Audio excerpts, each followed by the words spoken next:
Allah'a. Yürü yürü. Aman bakalım. Aha. İşi var işte. Alttan. Ya niye kasıyorsun kendini, bu kadar kasmaya gerek yok. İlerle hadi. Geç. Geç hızlıca geç. Dur kanka, burada dur. Aha geliyor.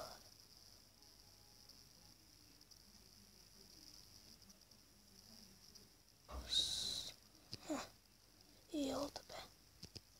Çok yediler. Anasını. Allah belanı versin. Çok korktum.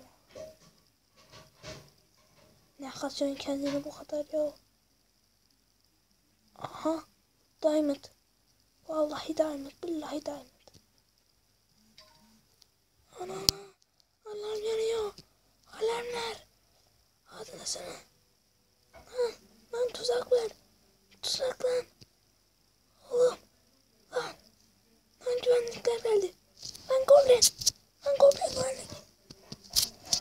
Lan öleceğiz burada. Tinitilere bak. Lan.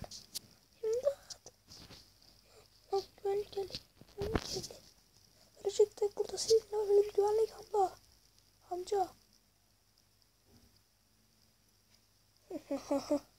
Yine kanlar ne kadar profesyonel gösteriyorsun.